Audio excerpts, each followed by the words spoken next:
welcome back to the Altinity series of instructional videos. I'm John Hummel, the Senior Technical Writer for Altinity. That just means I've outlived all the other technical writers. In this video, we'll be continuing our instructions on how to set up ClickHouse cluster containers in Kubernetes using the ClickHouse operator. One moment, I think I bit my tongue getting all that out. This time, we're going to demonstrate how to start our first cluster using the Kubernetes operator and how to customize your resources. This cluster will be very basic. There'll be no storage allocated, so any changes that we make to the ClickHouse database will be wiped out when we make changes or restart the cluster. If you need information on how to set up persistent storage options, check out the ClickHouse operator GitHub repository or the Altinity documentation site. For those curious about the environment I'm using, it's just an OS X environment running the desktop version of Docker. It has Kubernetes built into it. The commands here will translate into your particular Kubernetes environment using the kubectl, whatever, we're going to call it kubectl, the kubectl commands. We've already got the ClickHouse operator installed with the default settings and namespace.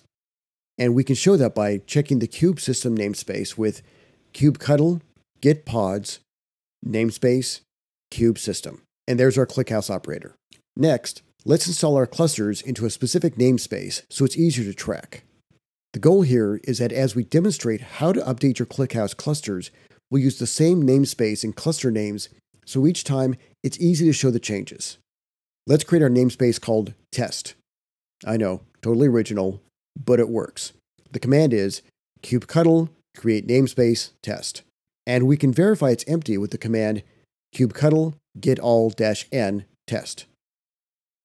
Is it empty like my wallet? Yep, then we're good to go. For our first cluster, we're going to use a configuration file that will do a few things. First, it sets the kind as ClickHouse installation. You do want to install a ClickHouse cluster. I mean, if you don't, then I'm really confused about why you're watching this video, other than the dulcet tones of my voice. Next up, we're going to name our cluster Demo01 and set it with just one shard and one replica. This is as basic as it gets, the rice cake of ClickHouse clusters. Save this as sample01.yaml. Before we start, let's set up a watch command and in this other terminal window so we can watch our cluster update with watch kubectl-n test get chi-o wide. It's a lot of stuff. You'll see it on your screen or in the Altinity documentation site so you can copy-paste these commands. Check out this amazing dual terminal window action. We're going to apply the cluster to our test namespace. kubectl apply-n test-f sample01.yaml. Once we see everything back to running, we can check out our services with the get service command.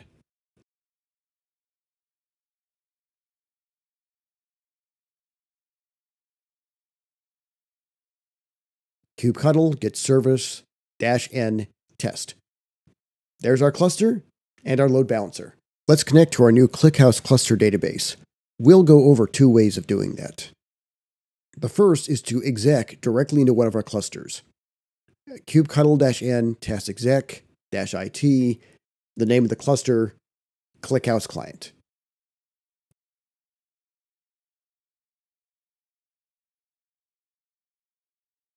And we're in ClickHouse.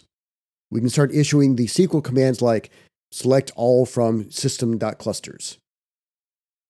Look at all those clusters. That's lovely.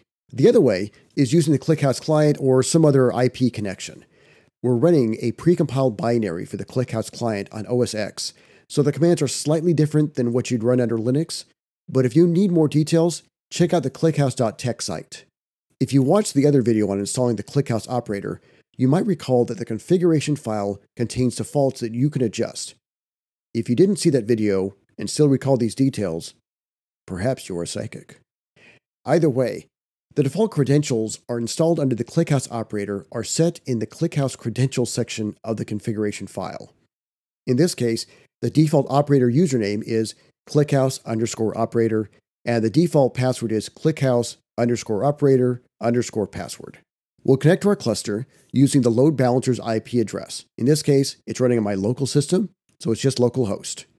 ClickHouse client, host localhost, use your ClickHouse operator, password, ClickHouse operator password. We can run the same commands that we did when we were exec in.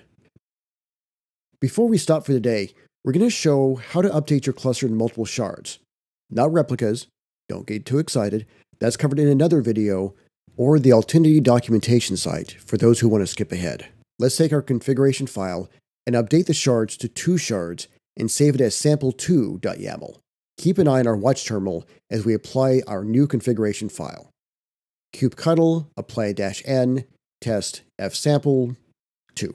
In our watch terminal window, you can now see we're running 2 shards, 1 replica. So we've gone from 1 shard to 2 shards with just a new configuration file. If we run the kubectl service command, we'll see each of the individual services available from our pods. Just like before, we can connect to it with the ClickHouse client and run commands.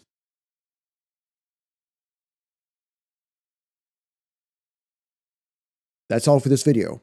Stay subscribed for more videos and click on the bell so you actually get notified. Check out the Altinity resources page to be part of upcoming webinars and events. If you want to delve deeper into the Altinity Kubernetes operator, visit the resources page at altinity.com/Kubernetes-operator. Until next time, happy coding.